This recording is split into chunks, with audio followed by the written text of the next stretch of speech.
ಸ್ನೇಹಿತರೆ ನಮಸ್ಕಾರ. News sitting ಕನ್ನಡದ ಫೇಸ್ಬುಕ್ ಮತ್ತು ಯೂಟ್ಯೂಬ್ಗೆ ಸ್ವಾಗತ. ನಾನು ಗಂಗಾಧರ ವಾಗಟ. ಪ್ರತಿನಿತ್ಯ ಒಂದು ವಿಶೇಷವಾದಂತಹ ಸುದ್ದಿಗಳನ್ನು ನಿಮ್ಮೊಂದಿಗೆ ಹಂಚ್ಕೊಳ್ತಾ ಇರ್ತಾನೆ ಸ್ನೇಹಿತರೆ.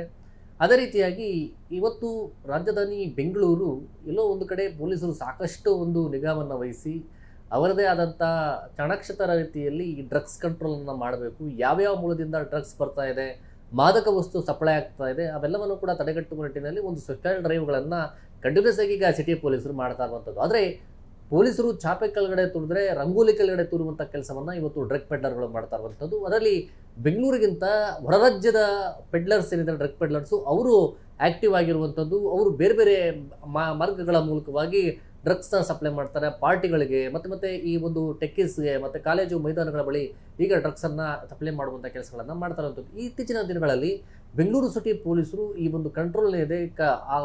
ಮೊದಲಿಗೆ ಹೋಲಿಕೆ ಮಾಡಿದ್ರೆ ಈ ಕಳೆದ ಒಂದು ವಾರದಿಂದಲೂ ಕೂಡ ವಾರ ಕೂಡ ಈ ಕಮಿಷನರ್ ಕೂಡ ಒಂದು ಪತ್ರಿಕಾಗೋಷ್ಠಿಯನ್ನು ಮಾಡ್ತಾರೆ. ಆ ಸಂದರ್ಭದಲ್ಲಿ ಲಕ್ಷಾಂತರ ಮೌಲ್ಯದ ಕೋಟ್ಯಾಂತರ ಮೌಲ್ಯದ ಮಾದಕ ವಸ್ತುಗಳನ್ನು ಸೀಸ್ ಮಾಡಿ ಆರೋಪಿಗಳನ್ನು ಬಂಧನ ಮಾಡಿರುವಂಥ ಒಂದು ಪ್ರೆಸ್ ರಿಲೀಸನ್ನು ಕೂಡ ಮಾಡ್ತಾ ಇರುವಂಥದ್ದು. ಆದರೆ ಎಷ್ಟು ಆರೋಪಿಗಳನ್ನು ಅಂದರೆ ಆ ಡ್ರಗ್ ಪೆಡ್ಲರ್ಗಳನ್ನು ಬಂಧನ ಮಾಡ್ಕೊಂಡು ಹೋಗ್ತಾ ಇದ್ರು ಸಹ, ಆದರೆ ಕಂಟಿನ್ಯೂಸ್ ಆಗಿ ಅದು ಸಿಟಿಯಲ್ಲಿ ಡ್ರಗ್ಸ್ ಸಪ್ಲೈ ಆಗುವಂಥದ್ದು, ಅದು ಅವರ ಒಂದು ವೇ ಏನಿದೆ ಅದು ಆ ಮೂಲವನ್ನು ಪತ್ತೆ ಮಾಡುವಂಥದ್ದು ಒಂದು ಚಾಲೆಂಜಿಂಗ್ ಆಗಿರುವಂಥದ್ದು. ಇತ್ತೀಚೆಗೆ ಬಾಗ್ಲೂರು ಪೊಲೀಸ್ ಠಾಣಾ ವ್ಯಾಪ್ತಿಯಲ್ಲಿ ಒಂದು ಲವರ್ಸನ್ನು, ಒಂದು ಫ್ಲಾಟ್ ಏನಿದೆ, ಪ್ರತಿಷ್ಠಿತ ಅಪಾರ್ಟ್ಮೆಂಟ್ನ ಒಂದು ಫ್ಲಾಟಲ್ಲಿ ಸುಮಾರು 10 ಕೋಟಿ ಮೌಲ್ಯದ ಡ್ರಗ್ಸನ್ನು LSD ಆಗಿರ್ಬೋದು, ಕ್ರಿಸ್ಟಲ್ ಸಿಲ್ಪ್ಸ್ ಆಗಿರ್ಬೋದು, ಮತ್ತು ಹೈಡ್ರೋ ಗಾಂಜಾ ಇವೆಲ್ಲವನ್ನು ಕೂಡ ಅಲ್ಲಿ ಶೇಖರಣೆ ಮಾಡಿಕೊಂಡು ಹೋಳಿಯ ಒಂದು ಪಾರ್ಟಿಗೆ ಸಪ್ಲೈ ಮಾಡಬೇಕು ಅಂತೇಳಿ ಈ ಅಶ್ವಿನ್ ಅಂತೇಳಿ ಮತ್ತು ರುಬಿನಾ ಅಂತೇಳಿ ಇಬ್ಬರು ಲವರ್ಸ್ ಅವರೇನಿರ್ತಾರೆ, ಕೇರಳ ರಾಜ್ಯದವರು, ಅವರು ಈ ಒಂದು ದೊಡ್ಡ ಮಟ್ಟದಲ್ಲಿ ಒಂದು ಸಪ್ಲೈ ಮಾಡೋಕ್ಕೆಲ್ಲ ಪ್ಲ್ಯಾನ್ ಮಾಡ್ಕೊಂಡಿರ್ತಾರೆ.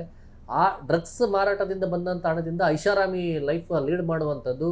ಜೊತೆಯಲ್ಲಿ ಆ ಮಾದಕ ವಸ್ತುವಿನ ವಾಸನೆ ಯಾರಿಗೂ ಹೋಗಬಾರ್ದು ಅಂತ ಅಲ್ಲಿ 4-5 ನಾಯಿಗಳನ್ನು ಫ್ಲಾಟ್ ಒಳಗಡೆ ಸಾಕ್ಕೊಂಡು ಆ ಮೂತ್ರ ಮತ್ತು ಏನೇನಿದೆ ಅದೆಲ್ಲವೂ ಕೂಡ ಕ್ಲೀನ್ ಮಾಡದೆ ಅವೆಲ್ಲ ಬೇಕಾಬಿಟ್ಟಿಯಾಗಿ ಗಲೀಜಾಗಿ ಆ ಫ್ಲಾಟನ್ನು ಇಟ್ಕೊಂಡಿರುವಂಥದ್ದು. ಇವೆಲ್ಲವೂ ಕೂಡ ಅವರ ಒಂದು MO ಆಗಿರುವಂಥದ್ದು. ಇದೇ ರೀತಿಯಾಗಿ ಈಗ ಬೇರೆ ಬೇರೆ ಪೊಲೀಸ್ ಠಾಣಾ ವ್ಯಾಪ್ತಿಯಲ್ಲಿ ಕೂಡ ಈಗ ಹೈಡ್ರೋ ಗಾಂಜಾ ಮತ್ತು ನಾರ್ಮಲ್ ಗಾಂಜಾ ಆಗಿರ್ಬೋದು, ಮತ್ತು ಈ ಎಕ್ಸ್ಟೆಸಿ ಮತ್ತು ಈ ರೀತಿ MDMA ಟ್ಯಾಬ್ಲೆಟ್ಸ್ ಆಗಿರ್ಬೋದು, ಈ ರೀತಿ ಮಾದಕ ವಸ್ತು ಕೊಕೇನ್ ಇವೆಲ್ಲವೂ ಕೂಡ ನಗರದಲ್ಲಿ ಮಾರಾಟ ಮಾಡಲಾಗ್ತಿರುವಂಥದ್ದು ಸ್ನೇಹಿತರೆ. ಆದರೆ ಎಲ್ಲೋ ಒಂದು ಕಡೆ ಈಗ ಪ್ರಮುಖವಾಗಿ ಈಗ ಒಂದು ಟಾರ್ಗೆಟನ್ನು ಪೊಲೀಸ್ ಇಟ್ಕೊಂಡಿದ್ರು, ಈ ವಿದೇಶಿಯರು ಮೂಲಕವಾಗಿ ಸಪ್ಲೈ ಆಗ್ತಾ ಇದೆ ಅಂತ. ಈ ನಿಟ್ಟಿನಲ್ಲಿ ಅಕ್ರಮ ವಲಸಿಗರು ಯಾರ್ಯಾರು ಅಂದರೆ ಈ ವಿದೇಶಿಗರು ಯಾರ್ಯಾರು ವಾಸವಾಗಿದ್ದಾರೆ, ಅಕ್ರಮವಾಗಿ ವಾಸವಾಗಿದ್ದುಕೊಂಡು ಈ ಡ್ರಗ್ಸ್ ಜಾಲದಲ್ಲಿ ಯಾರು ಇದ್ದಾರೆ ಅಂಥವ್ರನ್ನ ಪತ್ತೆ ಮಾಡುವಂಥ ಕೆಲಸ ಮೂಲಕವಾಗಿ ಯಾರ್ಯಾರು ಅಕ್ರಮವಾಗಿ ವಾಸವಾಗಿದ್ದಾರೆ ಅಂಥವ್ರನ್ನ ಪತ್ತೆ ಮಾಡುವಂಥ ಕೆಲಸವನ್ನು ಮಾಡ್ತಾ ಇದ್ದಾರೆ. ಅದರಲ್ಲೂ ಹೆಚ್ಚಾಗಿ ನೈಜೀರಿಯನ್ಸ್ ಅವರು ಈ ಒಂದು ಡ್ರಗ್ ಪೆಡ್ಲಿಂಗಲ್ಲಿ ತೊಡ್ಕೊಂಡಿರುವಂಥದ್ದು. ಇತ್ತೀಚೆಗೆ ಪೊಲೀಸರು ಅಂಥವರನ್ನು ಕೂಡ ವಿದೇಶಿಗರು ಅದರಲ್ಲಿ ಇರುವಂಥದ್ದು, ಜೊತೆಯಲ್ಲಿ ಕೇರಳದ ಕೆಲವರು ಪೆಡ್ಲರ್ಸು ಇಲ್ಲಿ ಆಕ್ಟಿವ್ ಇರುವಂಥದ್ದು ಕೂಡ ಗೊತ್ತಾಗಿದೆ. ಅವರಿಗೆ ಕಾಲೇಜುಗಳಾಗಿರ್ಬೋದು, ಮತ್ತು ಈ ಟೆಕ್ಕಿಸ್ ಇರುವಂಥ ಪ್ಲೇಸಸ್ ಆಗಿರ್ಬೋದು, ಮತ್ತು ಆನ್ಲೈನ್ ಮೂಲಕವಾಗಿ ಲೊಕೇಶನ್ ಕಳಿಸಿ ಅಲ್ಲಿ ಟ್ರ್ಯಾಕ್ ಮಾಡುವಂಥದ್ದು, ಮತ್ತು ಕೆಲವರು ಫಾರಿನಿಂದಲೇ ಆಪ್ರೇಟ್ ಮಾಡುವಂಥದ್ದು, ಮತ್ತು ಈ ಥಾಯ್ಲೆಂಡಿಂದ ಒಂದು ಹೈಡ್ರೋ ಗಾಂಜಾ ಮಿಕ್ಕಿದ್ದ ಡ್ರಗ್ಸ್ ಏನಿರುತ್ತೆ ಅದನ್ನು ಕೊರಿಯರ್ಗೆ ಫಾರಿನ್ ಕೊರಿಯರ್ಗೆ ಬೇರೆ ಒಂದು ಐಟಮ್ನ ಮೂಲಕವಾಗಿ ಅದನ್ನು ಕೊರಿಯರ್ ಮಾಡಿ ಅದು ಅನುಮಾನ ಬರದ ರೀತಿಯಲ್ಲಿ ಎಲ್ಲವೂ ಕೂಡ ಸಪ್ಲೈ ಮಾಡುವಂಥ ಪ್ರೊಸೀಜರ್ ಇರುತ್ತೆ. ಇವೆಲ್ಲವನ್ನು ಕೂಡ ತುಂಬ ಯಾರು ಕೂಡ ಸಾಮಾನ್ಯನ ಆ ಅರಿವಿಗೆ ಬಾರದ ರೀತಿಯಲ್ಲಿ ಈ ಡ್ರಗ್ಸನ್ನು ಸಪ್ಲೈ ಮಾಡ್ತಾ ಇರುವಂಥದ್ದು. ಈ ನಿಟ್ಟಿನಲ್ಲಿ ಕೋಟ್ಯಾಂತರ ಮೂಲದ ಡ್ರಗ್ಸನ್ನು ಸೀಸ್ ಮಾಡ್ತಾ ಇದ್ದಾರೆ. ಮಾದಕ ವಸ್ತುಗಳು ಆಲ್ಮೋಸ್ಟ್ ಎಲ್ಲವನ್ನೂ ಕೂಡ ಸೀಸ್ ಮಾಡ್ತಾ ಇದ್ರು ಸಹ ಇವತ್ತು ಗಾಂಜಾ ಮತ್ತು ಬೇರೆ ಬೇರೆ ಇನ್ನಿತರ ವಿವಿಧ ತಲೆಹವಾರಿ ಡ್ರಗ್ಸ್ನ ಒಂದು ಐಟಮ್ಸ್ ಏನಿರುತ್ತೆ ಇವೆಲ್ಲವನ್ನು ಕೂಡ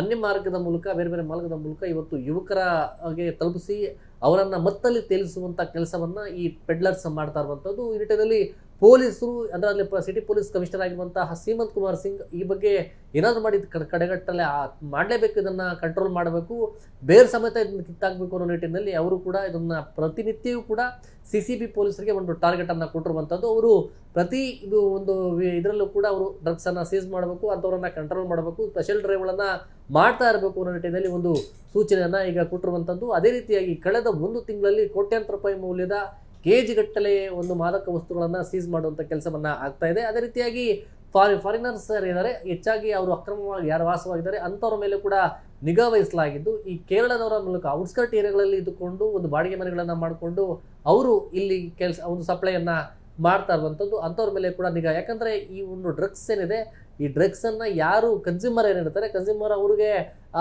ತೆಗೆದುಕೊಳ್ತಾ ಇದ್ದಂಥ ನಂತರ ಆ ಮೂಲಕವಾಗಿ ಅದರ ಮೇಲೆ ಜಾಸ್ತಿ ಆಸಕ್ತಿ ಬೆಳೆಯುತ್ತೆ. ಆಸಕ್ತಿ ಬೆಳೆದ ಸಂದರ್ಭದಲ್ಲಿ ಆ ಡ್ರಗ್ಸ್ ಪೆಡ್ಲರ್ಸ್ ಹತ್ರ ಅವರು ನಾವು ಕೂಡ ಇದನ್ನು ಸಪ್ಲೈ ಮಾಡ್ತೀವಿ ಅಂದಾಗ ಅವರು ಆಟೋಮೆಟಿಕಲಿ ಅವರು ಕೂಡ ಪೆಡ್ಲರ್ಸ್ ಆಗುವಂಥ ಹಂತಕ್ಕೆ ಕನ್ಸ್ಯೂಮರ್ ಇರ್ತಾರೆ ಮೊದಲು, ಆನಂತರ ಅವರು ಪೆಡ್ಲರ್ಸ್ ಆಗುವಂಥದ್ದು, ಸಬ್ ಪೆಡ್ಲರ್ಸ್ ಆಗ್ತಾರೆ, ಸಬ್ ಪೆಡ್ಲರ್ಸ್ ಆದರೂ ಪೆಡ್ಲರ್ಸ್ ಆಗ್ತಾರೆ. ಈ ರೀತಿಯಾಗಿ ಅವರು ವೇಯನ್ನು, ಯಾಕಂದರೆ ಇದರ ಮೂಲಕವಾಗಿ ಹೋದರೆ ಆದಷ್ಟು ಬೇಗ ದುಡ್ಡನ್ನು ಮಾಡ್ಕೋಬೋದು, ಐಷಾರಾಮಿಯಾಗಿ ಜೀವನವನ್ನು ನಡೆಸ್ಬೋದು ಅನ್ನೋ ರೀತಿಯಲ್ಲಿ ಈ ಥರದ ಪ್ಲ್ಯಾನ್ಗಳನ್ನು ಮಾಡ್ಕೊಳ್ಳುವಂಥದ್ದು. ಸದ್ಯ ಪೊಲೀಸರು ಆ ಬಗ್ಗೆ ಹೆಚ್ಚಿನ ಒಂದು ನಿಗಾವನ್ನು ವಹಿಸಿಕೊಂಡು ಡ್ರಗ್ ಕಂಟ್ರೋಲ್ ಮಾಡುವಂಥ ನಿಟ್ಟಿನಲ್ಲಿ ಗೃಹ ಇಲಾಖೆಯ ಸೂಚನೆ ಮೇರೆಗೆ ಸಿಟಿಯ ಪೊಲೀಸರು ಸಾಕಷ್ಟು ಇದರ ಬಗ್ಗೆ ಅಲರ್ಟ್ ಆಗಿದ್ದುಕೊಂಡು ಅಂಥವ್ರಿಗೆ ಬಿಸಿ ಮುಟ್ಟಿಸುವಂಥ ಕೆಲಸವನ್ನು ಸದ್ಯಕ್ಕೆ ಮಾಡ್ತಾ ಇರುವಂಥದ್ದು ಸ್ನೇಹಿತರೆ. ಈ ಒಂದು ಡ್ರಗ್ಸ್ ಒಂದು ಮಾಹಿತಿ ಸಿಟಿ ಪೊಲೀಸರ ಒಂದು ಕಾರ್ಯಾಚರಣೆಯ ಅವರ ಒಂದು ಯಾವ್ದಾರ ಪರಿಣಾಮಗಳಾಗ್ತಾ ಇದೆ, ಡ್ರಗ್ಸ್ ಕಂಟ್ರೋಲ್ ಮಾಡುವಂಥ ನಿಟ್ಟಿನಲ್ಲಿ ಈಗೆಲ್ಲ ಅವರು ಜಾಗೃತಿಯನ್ನು ಮೂಡಿಸ್ತಾ ಇದ್ದಾರೆ.